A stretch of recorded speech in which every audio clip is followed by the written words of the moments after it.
To be a great American leader, one must possess an unabashed tenacity and determination. One president who took this characteristic wholeheartedly was Theodore Roosevelt, the 26th President of the United States. Roosevelt was never shy about saying what he believed in. In fact, he took the power of the United States presidency and made it clear that the position was a bully pulpit, a public office or position of authority that provides its occupant with an outstanding opportunity to speak out on any issue. Roosevelt made decisions with such determination and tenacity, which made him the great president that he is remembered as today. Theodore Roosevelt was a great American leader because of the tenacity in which he went about making decisions concerning conservation of the United States environment and the nation's foreign policy. Roosevelt had always been an avid hunter and outdoorsman before he reached the White House, so when he traveled out west during his time as president, he was shocked to find that much of the big game that he had previously hunted for sport were gone. Troubled by this disappearance, Roosevelt became determined to preserve the environment in order for everyone to enjoy what he loved. Roosevelt identified the American character with the nation's wilderness regions, believing that our Western and frontier heritage had shaped American values, behavior, and culture. The president wanted the United States to change from exploiting natural resources to carefully managing them. However, Roosevelt found that conservative members of his own party often opposed his conservation effort. Consequently, he waged a two-tiered environmental campaign whereby he used the executive powers of his office to put territory aside for conservation while also taking his message directly to the American people in an effort to rally public support for his cause and thus put pressure on members of Congress concerned about pleasing their constituents.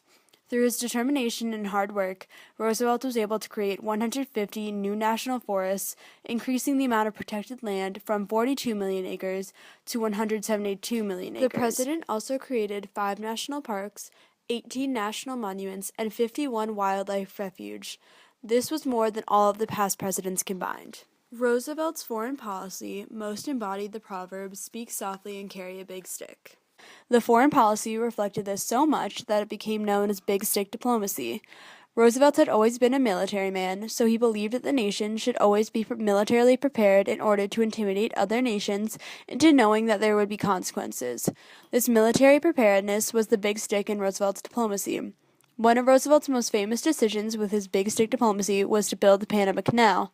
Building a canal to connect the two oceans had been a dream for the United States for some time, so Roosevelt sought to make that dream come true. At the time, Panama was still under the control of the Colombian government, so Roosevelt made a deal with the Colombian foreign minister. Colombia balked at the terms of the agreement, making it impossible for the United States to work on building the canal. This bump in the road to the Panama Canal did not deter Roosevelt from achieving his goal. Instead, Roosevelt, determined as ever, decided to help Panama gain their independence in hopes that the new Panama government would allow the United States to build the canal. So the United States supported a Panama Revolution with money and a naval blockade, the latter of which prevented Colombian troops from landing in Panama. When Panama finally achieved independence from Colombia, they reached terms with the United States to allow them to create the Panama Canal. Roosevelt's tenacity when it came to building the Panama Canal resulted in a major foreign policy achievement, which allowed for the United States to come onto the global stage as the dominant power both militarily and economically. Roosevelt's presence in modern-day politics is a clear sign that he was a great American leader. People such as John McCain and President Obama are repeatedly being compared to or trying to invoke Theodore Roosevelt. President Obama has been criticized for his foreign policy efforts, especially in the situation regarding Syria. Obama's recent diplomacy in Syria could be described as speak loudly and carry a little stick or no stick at all. Obama's situation in Syria had many people wondering whether he would act upon his threat to Assad after he crossed the red line when he used and transferred chemical weapons. In this case with Syria, Obama spoke loudly with a threat, but when Assad crossed the line, there was no repercussion and no big stick. This caused many Americans to wish that Obama would have followed Roosevelt's lead and acted tenaciously by using big stick diplomacy and either not having threatened Assad so publicly, or to have acted on his threat and used military force in Syria. Roosevelt's tenacity and determination has earned him a spot among the best U.S. presidents, which is exemplified by his being on Mount Rushmore with Abraham Lincoln, Thomas Jefferson, and George Washington.